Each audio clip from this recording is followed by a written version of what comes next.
अपने देखने और सुनने वालों को खालिद मुस्तफ़ा का सलाम।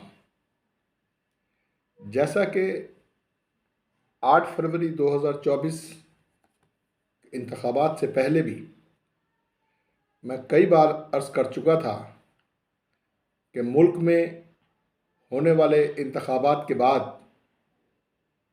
सियासी इस्तेकाम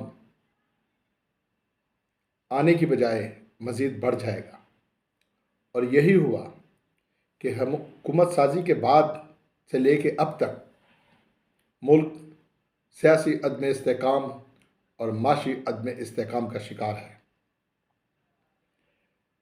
दुनिया के किसी भी मुल्क में जब इंतखाबात होते हैं तो वहाँ सियासी इस्तेकाम आता है, और सियासी इस्तेकाम के साथ साथ माशी इस्तेकाम भी आता है। इक़्तिदार में आने वाली हुकूमतें अपने पार्टी मैनिफेस्टो के मुताबिक उन पर अमल करती हैं और आवाम की फलाह व बहबूद के काम सर अंजाम देती हैं, लेकिन हमारे यहाँ उल्टी गंगा बह रही है। 2013 के इंतखाबात के बाद 1 साल बाद ही इस मुल्क में कुछ ताकतवर हलकों ने एक सियासी जमात के ज़रिए मुल्क में हड़तालें, धरने और लॉन्ग मार्च करवाकर मुल्क को सियासी अदम इस्तेकाम से शिकार किया, और फिर अदलिया के बलबूते पर, अदलिया के ज़रिए मुल्क के वज़ीर आज़म को ताहयात नाअहल करार दिया गया और एक मुंतखब वज़ीर आज़म को बिलाखिर अदालती फ़ैसले के सामने सर झुकाना पड़ा।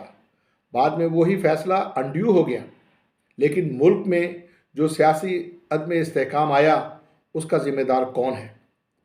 फिर 2018 के इंतखाबात के बाद कुछ अरसे तक तीनों stake holders, executives, establishment and judiciary, वो एक पेज पर नज़र आई। लेकिन जब मुल्क के वज़ीर आज़म ने ताकतवरों के सामने अपनी बात मनवाने की कोशिश की तो एक मरतबा फिर सियासी अदम इस्तेकाम पैदा किया गया और अदम एतमाद के ज़रिए एक वज़ीर आज़म को घर भेज दिया गया। और फिर 16 महीने की जो PDM की हुकूमत है उसमें सियासी अदम इस्तेकाम तो इंतहा को पहुँचा, और वो सियासी जमात जो अपनी मकबूलियत के ग्राफ पर सबसे नीचे थी वो आसमान की बुलंदियों पर पहुँच गई।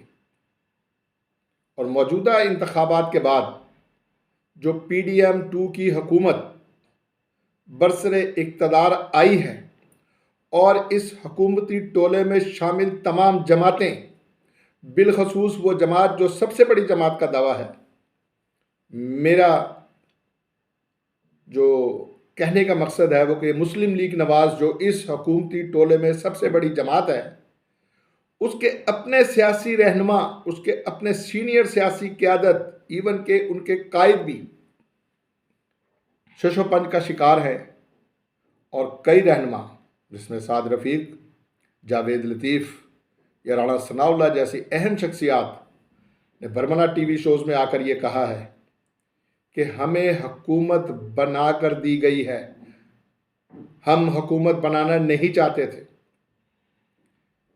मेरा नहीं ख्याल कि ऐसी सूरत हाल में कि जब इक़्तिदार में शामिल सबसे बड़ी जमात खुद इस बात पर यकीन नहीं रख रही कि ये चलने वाली हुकूमत उनकी अपनी हुकूमत है।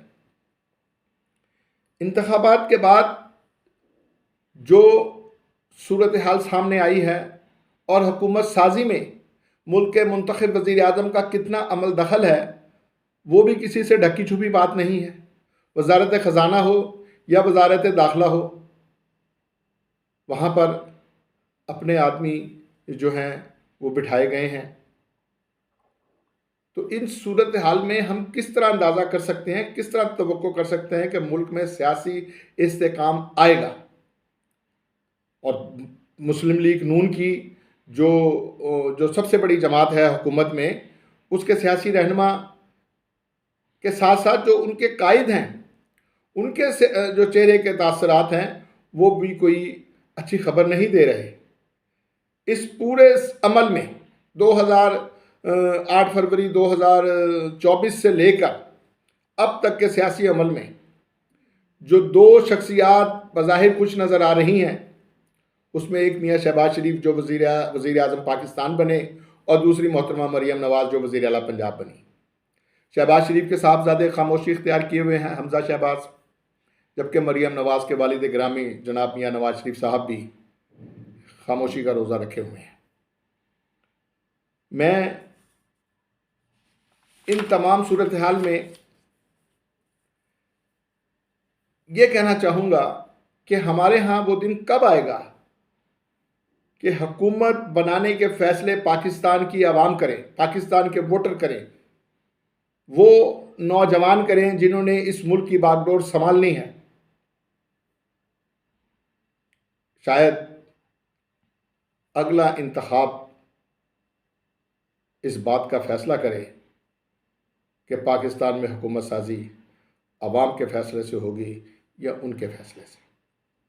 दूसरी अहम बात, आजकल ये बात ज़ुबान ज़द-ए-आम है कि बानी पीटीआई जेल से बाहर आने वाले हैं। इनके वकला और इनकी जमात के सीनियर रहनुमा बार बार ये बात कर रहे हैं कि ईद के फ़ौरन बाद खान साहब जेल से बाहर आ जाएंगे। जेल खान साहब का मसला नहीं है। मेरे ख्याल में अगर खान साहब जेल से बाहर आ जाते हैं तो फिर हुकूमत सुख का सांस लेगी, वरना जितने दिन खान साहब जेल में रहेंगे मौजूदा हुकूमत और इसमें शामिल तमाम जमातें अपनी मकबूलियत खोती चली जाएंगी। हर दिन उनकी मकबूलियत का ग्राफ नीचे से नीचे आता चला जाएगा। खान साहब को ये बात पावर कराई गई है, ये बात मुसद्दक़ा ज़राए से कही जा सकती है कि खान साहब को ये बात पावर कराई गई है कि वो इस्टेब्लिशमेंट के ख़िलाफ़ डायरेक्ट बयानबाजी बंद कर दें और अपनी लड़ाई अपने सियासी हरीफ जनाब नवाज शरीफ और मोहतरम आसिफ अली जरदारी के ख़िलाफ़ लड़ें, क्योंकि उनके सियासी रहनुमा और जो वकला इस जमात में शामिल हुए हैं उन्होंने बानी पीटीआई को ये समझाया है कि रियासत से लड़ाई नहीं लड़ी जा सकती। आप अली अमीन गंडापुर का रवैया भी देख लें, वो मुफाहिमाना रवैया अख्तियार किए हुए हैं, वरना वो एहतजाज की सियासत के हामी समझे जाते थे। इसी तरह उन वकला ने खान साहब को ये बताया है कि इस्टेब्लिशमेंट से डायरेक्ट लड़ाई ना सिर्फ उनको नुकसान पहुंचाएगी बल्कि उनकी जमात के लिए भी नुकसानदेह साबित होगी। अब देखते हैं कि खान साहब को ये बात समझ आती है या नहीं। अपना ख्याल रखिएगा। अल्लाह हाफ़िज़।